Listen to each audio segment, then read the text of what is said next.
Hello. नमस्कार दोस्तों। कैसे हैं आप लोग? आशा करता हूँ अच्छे होंगे। आप सभी का मैं अपने इस यूट्यूब चैनल पर हार्दिक स्वागत करता हूँ।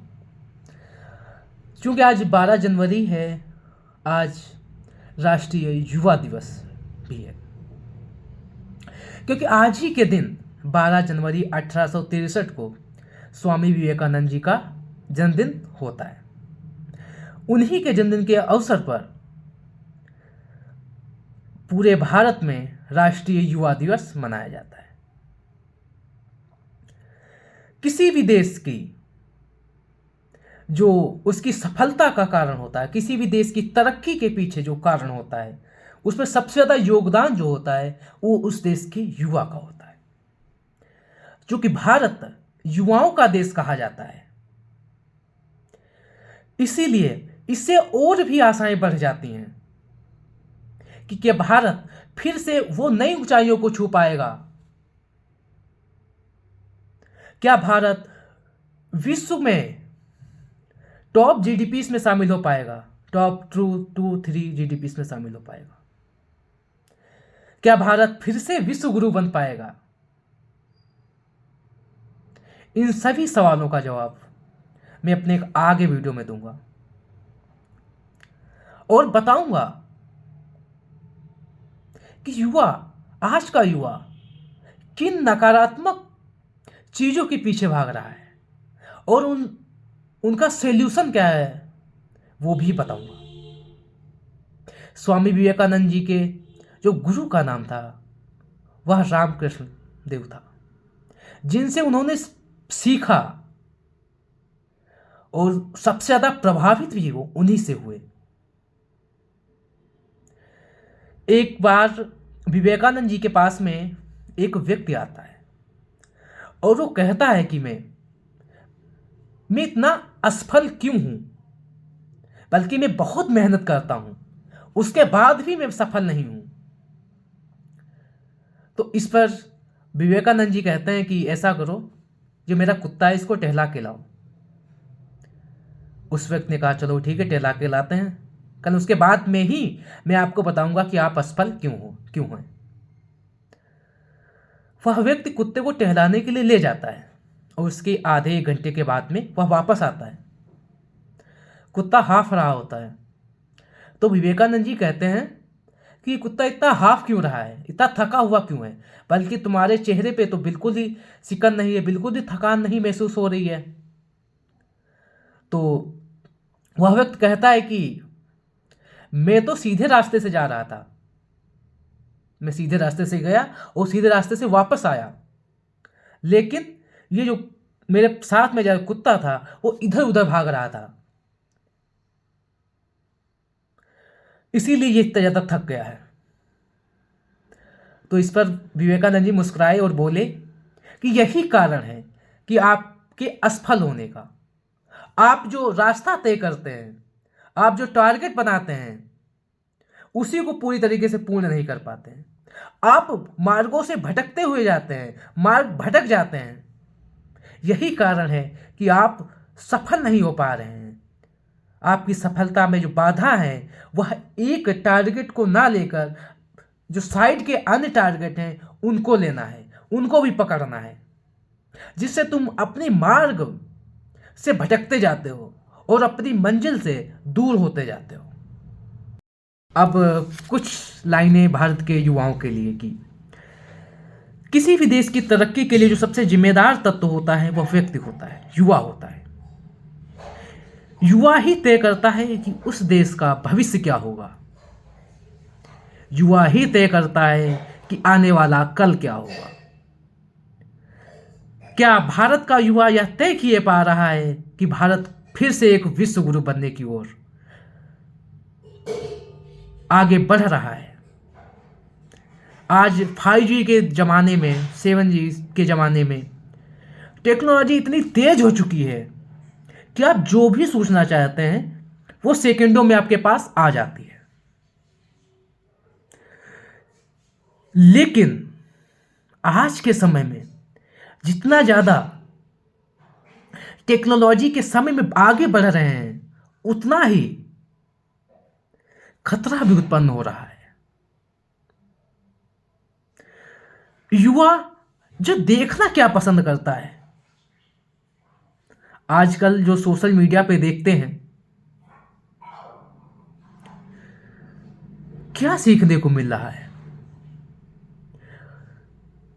5G के माध्यम से। 5G का मतलब यहां मैं कुछ दूसरा बताने वाला हूं कि 5G क्यों किसी व्यक्ति को खाया जा रहा है अंदर से, क्यों उस व्यक्ति को खोखला किया जा रहा है अंदर से, क्यों उस व्यक्ति के अंदर से सोचने की क्षमता को खत्म किया जा रहा है। यहां पे मैं 5G 5 ऐसी जी के बारे में बताऊंगा जो व्यक्ति को हर हाल में छोड़ देनी चाहिए। जो सबसे एक नंबर पे है गालियां। सोशल मीडिया पे देखो, हर तरफ भरमार पड़ी है गालियों की। जो लोग गालियां देने का ट्रेंड समझते हैं, वो अच्छा मानते हैं कि गालियां देना अच्छी बात है। दूसरा जी, गुंडागर्दी, एक्शन, हीरोगिरी, इसको मार दिए, उसको मार दिए। नंबर 3, गंजेड़ी, गांजा, नशा। ये लोग समझते हैं मैं आधुनिकता की ओर बढ़ रहा हूं, सिगरेट पी रहा हूं, शराब पी रहा हूं, इसका मतलब है कि मैं आधुनिकता में जी रहा हूं। क्या लगता है, सही है गलत है? या उस पिछड़े हुए क्षेत्र में जा रहे हैं जहां व्यक्ति की खुद की भी क्षमता नहीं है, खुद भी सोच नहीं पाता है। उसके बाद नंबर 4 पे आ जाता है कि गैम्बलिंग, जुआ। आजकल मैं देखता हूं कि ऐसे लोग भी जुआ को प्रमोट कर रहे हैं जिन्हें लोग भगवान समझते हैं। चाहे क्रिकेट में सट्टेबाजी हो, चाहे नशे में बियर का प्रचार हो, या तंबाकू पुड़िया का ऐड करना हो, या एक ऐसी चीजों का ऐड करना हो जो जिनका बच्चों पर विपरीत प्रभाव पड़ रहा है। बच्चे इनसे सीखते हैं, सेलिब्रिटी से सीखते हैं।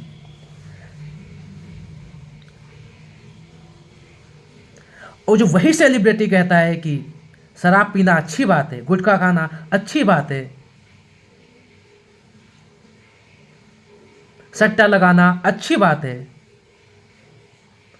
तो क्या सीखेगा युवा? सट्टा लगाना, जुआ खेलना, शराब पीना, या नशे में रहना।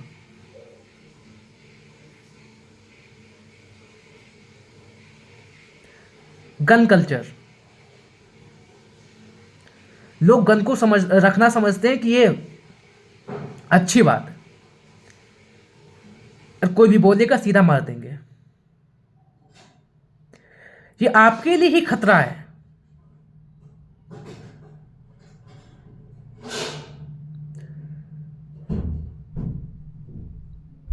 आपको इन सब से बचने की भी आवश्यकता है, नहीं तो आपका दिमाग खोखला हो जाएगा आज से 10 से 15 सालों के बाद में। आप इसके बाहर सोच ही नहीं पा रहे हैं, सोच ही नहीं सकते हैं। ये सब आपके दिमाग में भर चुका है, पूरी तरीके से आपके माइंड को कंट्रोल करके रखा हुआ है। आप इसे चाहकर भी नहीं बच सकते हो। जो सीखने वाली बात है, जो व्यक्ति को, जो हर एक युवा को सीखना चाहिए, जिनका वो पालन करके एक अच्छा व्यक्ति बन सकता है, एक अच्छा व्यक्तित्व निकाल सकता है अपने अंदर से। जो वो पाना चाहता है वो पा सकता है।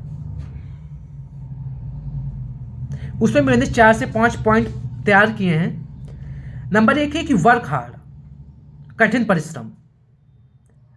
आप कोई भी लक्ष्य पाना चाहते हैं तो उसके लिए आपको कठिन परिश्रम करना होगा। वर्क हार्ड उस लक्ष्य को पाने के लिए। नंबर 2, रिस्क लेना होगा। अगर हम यही सोच के बैठे रहेंगे कि यह एग्जाम इतना मुश्किल है या भारत को विश्व गुरु बनाना बहुत ही मुश्किल है, तो कैसे होगा? रिस्क लेना सीखो। बिना रिस्क से कुछ भी हासिल नहीं होने वाला है। इकोनॉमिक्स में भी कॉन्सेप्ट चलता है, या तो सेविंग करके रख लो, या तो उस सेविंग्स का इस्तेमाल मार्केट में लगा दो, बाजार में लगा दो, या ऐसे बिजनेस में लगा दो जहां से मतलब फायदे का स्रोत हो, पैसा आता रहे। इसके लिए आपको चाहिए रिस्क। जो रिस्क लेता है वही बड़ा बिजनेसमैन बनता है, सफल बिजनेसमैन बनता है। इसके बाद नंबर 3 पे आ जाता है कि हॉनेस्टी, ईमानदारी। मैं ये मानता हूं इस पॉइंट को कि यह सबसे ही मुश्किल पॉइंट है, क्योंकि इसका पालन कर पाना बहुत ही मुश्किल बात है। अपने काम को ईमानदारी से करते रहना, यही हॉनेस्टी, ईमानदारी है। आप जिस काम के लिए आए हैं आप वही काम करें। इस सफलता प्राप्त करने का एक मूल मंत्र है हॉनेस्टी, ईमानदारी। उसके बाद एक पॉइंट आता है धैर्य। आपके पास कितना धैर्य है कि उस वस्तु को पाने में या उस सफलता को पाने में। क्या आपके पास पैशन है कि आप जब तक सफलता नहीं प्राप्त हो जाती है जब तक आप खड़े रहेंगे। अगर आपके अंदर धैर्य है तो आप जरूर ही सफल होंगे।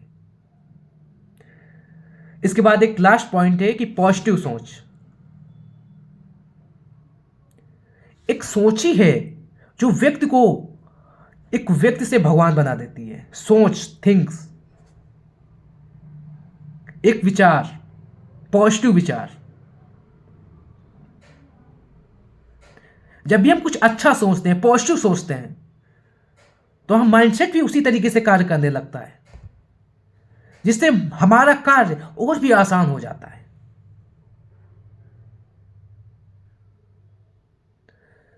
ये 5 पॉइंट हुए जो व्यक्ति को सफलता के मार्ग में और आगे तक ले जाने का प्रयास करते हैं। और जो मैंने 5G पॉइंट बताए हैं उनसे आप बचकर ही रहिएगा, क्योंकि ये भले ही आप समाज के लिए नुकसान ना हो, लेकिन आपके लिए बहुत नुकसान है। इसी के साथ मैं अपनी बात को यहीं पे ख़त्म करता हूँ। मिलते हैं अपने नए वीडियो में, जब तक के लिए बाय बाय।